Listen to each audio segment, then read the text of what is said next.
E a importância da acústica num quarto de bebê. E de quarto de uma forma geral, né, gente? A gente está no podcast da Casa 500. Eu sou Mila Peixoto e a gente conversa hoje com Bianca Vital sobre acústica. E vamos falar aqui sobre quarto de bebê, Bia, porque eu acho que muitas vezes o pessoal esquece, faz o quarto só frufruzinho, bonitinho. Isso, faz aquela pesquisa no Pinterest, várias ideias, o quarto fica todo bonitinho, mas não está confortável. E aí, muitas vezes, a criança nem vai ficar no quarto, porque está tão desconfortável. É verdade isso. Né, que a criança nem consegue estar no quarto. É verdade. Tem razão. A coisa é nesse nível mesmo de sério, gente. É uma coisa que realmente a gente precisa cuidar. É que a gente precisa pensar que o quarto, quem vai usar o quarto vai ser o bebê e a mãe do bebê, que logo quando o bebê fica naquele estado mais sensível, o bebê também é muito sensível, inclusive sensível ao som, né? Então, é preciso cuidar, sim, da parte acústica dentro do quarto de bebê. Boa. E dentro do quarto de bebê, é interessante que, assim, todos os quartos, eu acho que a gente está sempre precisando cuidar disso, né? Porque sim, é um lugar que a gente tem que vir, repor as energias, tem que se refazer para no outro dia a gente estar inteiro. Então, se o quarto tiver barulho, ar-condicionado barulhento, ventilador, barulho que vem da rua, isso tudo impede a gente de descansar, né? De uma forma geral num quarto. Mas quando a gente vem para um quarto de bebê, a gente tem várias funções que acontecem ali, né? Inclusive a amamentação, né? Que a mãe está esgotada, está virando noite, está aquela confusão. Tem bebê chorando dentro do quarto, que é um barulho, né? Sim, intenso. E muitas vezes o próprio bebê se assusta com o próprio choro. Isso, né? Exatamente. Então, e a gente tem também a parte da troca, por exemplo, no meio da noite o bebê tá churumingou porque fez um xixizinho, tem que trocar a fralda, mas às vezes o bebê nem acordou direito. E é ruim você acender luz, a gente tem todo esse cuidado na hora que a gente pensa no projeto de iluminação. Mas será que a gente está tendo esse cuidado com a acústica? Tipo, qual é o nível de barulho que a gente tem que fazer para fazer uma troca de fralda de bebê, para não assustar ele? Às vezes a própria gaveta que bate, um pote que mexe, Então, assim, cuidar com isso também. E os ruídos da própria casa, né? Que podem... externos. É isso. Tá. Você falou do projeto de iluminação para quarto de bebê. É muito importante também compatibilizar o projeto de iluminação com o projeto de acústica, porque muitas vezes nós usamos o forro, né? Para colocar alguma lã de PET, lã de vidro, enfim. E muitas vezes o projeto de iluminação, que consiste muitas vezes em luminárias de embutir, podem inutilizar, pode inutilizar o forro. Então, todo investimento pode ter ido para os ares, né? Então, é muito importante fazer essa compatibilização para evitar ter problemas, né, futuros com o forro do quarto do bebê. Boa, porque um dos elementos que a gente tem para fazer acústica e tal é forro, né? É bem importante, isso. Um elemento que a gente usa bastante nos projetos, né? Esse cuidado.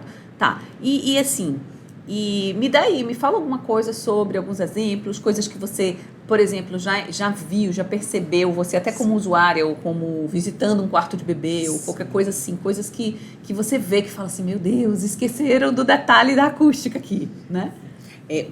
Vou dar um exemplo de casais jovens, né? Os casais jovens, eles montam um apartamento e sempre deixam um quarto ali, quando eu tiver o meu bebê. Às vezes o quarto do bebê vai ficar próximo da área gourmet, né? Que muitos deles têm uma janela que dá para a área gourmet.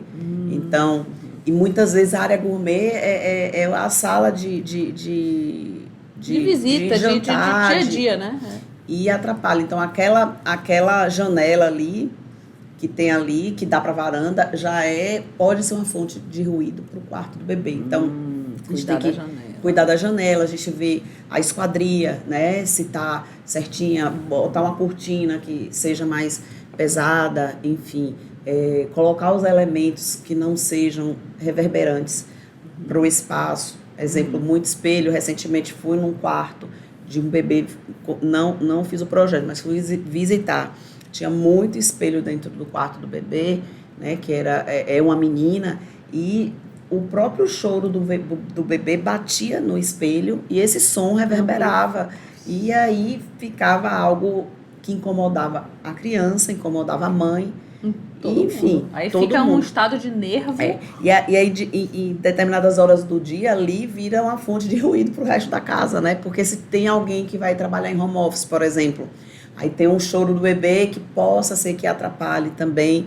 Então, enfim, tem que cuidar, né? Para dar conforto para os moradores da casa e para a criança que está chegando. Aí você pensa assim, ai, meu filho é inquieto, não dorme, fica agitado o tempo todo. Será que um dos problemas não é acústica? Porque a gente sabe que qualquer projeto a gente tem que se atentar a 3 pilares: acústico, térmico e lumínico. Isso. É fato. Então, lumínico, eu acho que tem muito erro, não vamos entrar nisso. Mas lumínico, de iluminação, tem erros assim... Gritantes. Eu tenho um caso, foi uma pessoa famosa aí, não vou nem lembrar o nome agora, mas era filho de alguém famoso, tá? Que acabou detectando que a criança engasgava ao amamentar, porque tinha muita luz no teto, luz tipo aquele céu de estrela. Sim. E que a criança ficava hipnotizada com aquilo, né? E ela não se concentrava e mamar engasgava o tempo inteiro. E foi detectado por causa da iluminação. Então são coisas muito graves que a gente pode ter dentro do quarto de bebê por causa da iluminação. A questão do conforto térmico, a gente sabe, a criança passando calor, passando frio, vai ter uma consequência na saúde dela, óbvio. Mas quando a gente chega no acústico, ele não é tão explícito. E as pessoas acabam não cuidando disso. Então, negligencia. Né? Então, você está dentro de um quarto de bebê, você está amamentando, você está esgotado ali, e está aquele barulho, às vezes, do ar-condicionado muito barulhento, ou o bebê que chora e faz... E aquele caos, parece que o mundo, que o bebê está dentro da sua cabeça, né? Isso tudo, gente, tem que ser cuidado, tem que ser observado. E não é pelo pai e pela mãe. Não. É pelo profissional. Pelo profissional. De arquitetura e design de interiores. Tem que solucionar ali o espaço, né? De uma forma eficaz, para que a pessoa possa aproveitar de verdade o espaço. Não precisa sair de dentro do espaço para ter um tipo de conforto. Não, você vai fazer... Se você é contratado para fazer um projeto, você tem que diagnosticar todos os problemas que existem ali, de iluminação, térmico, acústico, e muitas vezes a gente tem que compatibilizar os 3 projetos, né, ar-condicionado, com de acústica, com de iluminação, para ser eficiente, né? Eu digo que o quarto de bebê é um projeto muito complexo, porque você tem muitas funções a serem exercidas ali dentro, né? Isso. E às vezes muitas pessoas não dão também... Acham que é uma coisinha básica. Não é. É verdade. Tem muitas funções. E tem um também importante, que é a segurança, né? Então, toda a especificação do quarto de bebê, todo o detalhamento do quarto de bebê tem que garantir a segurança desse bebê, né? E da mãe e de todo mundo que está ali dentro. Mas é um lugar onde muita coisa acontece. Muita coisa acontece dentro de um quarto de bebê, né? Se você pensar em funções dali. E você falou uma coisa bacana também. Como esse barulho e esse dia a dia do quarto do bebê pode interferir em toda a casa, né? De forma, muitas vezes... Lógico que vai interferir em toda a casa. Lógico que um bebê faz uma revolução dentro de qualquer lugar. Isso. Mas, em relação à acústica, tá? A gente tem que ter esse cuidado, porque às vezes os pais não conseguem... enfim, tá descansando, porque às vezes o pai precisa dormir porque vai trabalhar no outro dia de manhã, enquanto o bebê tá chorando ali a noite inteira, tá naquela confusão de cólica e tá dentro do quarto do pai que não conseguiu descansar porque o barulho tá chegando lá.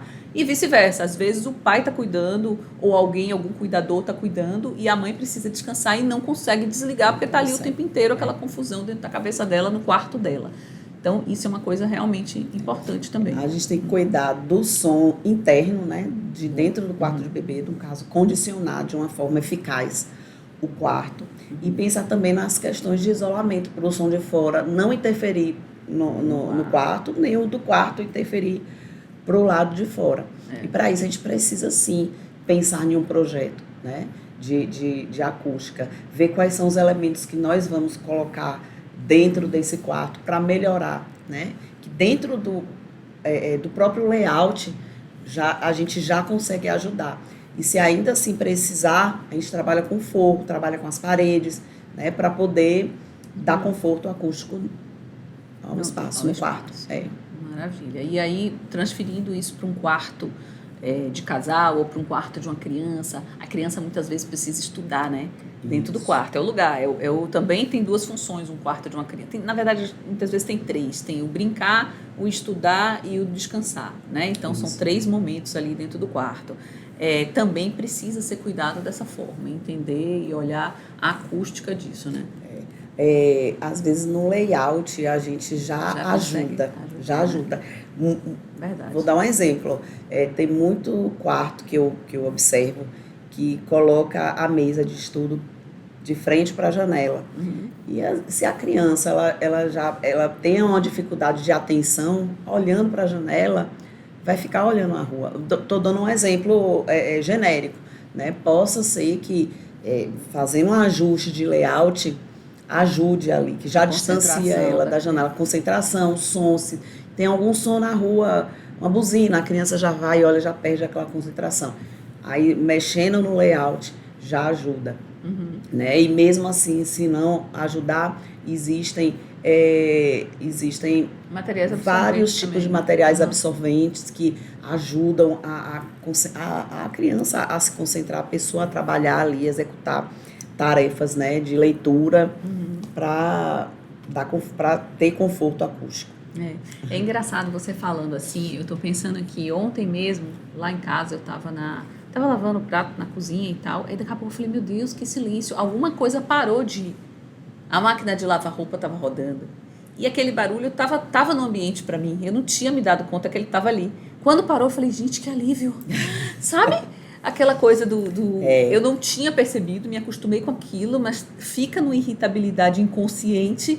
Quando parou, eu falei, meu Deus, que alívio, que barulho foi esse que parou? Entendeu? Então, o se acostumar. Exatamente. Que é ruim, gente. É a gente ruim não percebe. E a pessoa adoece de verdade. Adoece. Tem estudos aí que falam que, sabe aqueles aparelhos que ficam em UTI, pim, pim, pim, pim, já está se fazendo uns estudos para tentar minimizar esse ruído, dificulta até a recuperação do paciente. Né? É verdade. O ruído. É verdade. E aí tem ruídos também que eles não são tão fortes como o pi, pi, pi, mas que eles estão ali no ambiente incomodando o tempo inteiro. O tempo inteiro. A zoadinha de ar-condicionado de pingo, né? Que fica pingando, às vezes, um shaft, um quarto, por exemplo, uma suíte. De repente tem um shaft ali que de noite fica aquele ruído incômodo que às vezes é na parede da cama, né? E você tá ali olhando barulho de água o tempo todo. Entendeu? Isso aí é péssimo. É péssimo e tem como controlar. A gente tem que detectar. Você falou bem agora. Começa o diagnóstico primeiro, A gente tem que diagnosticar de onde é que está saindo o som.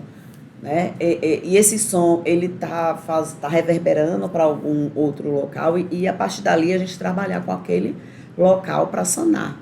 Boa. Então, no diagnóstico, você já faz um diagnóstico, né, certo, em relação à reverberação, eco, ressonância, enfim, todas as questões da acústica que você tem que avaliar para poder tratar. Você não trata se você não identificar. No projeto também de acústica, vem, por exemplo, um quarto de bebê, vem um layout todo e o que é que vai poder ser feito ali dentro do layout.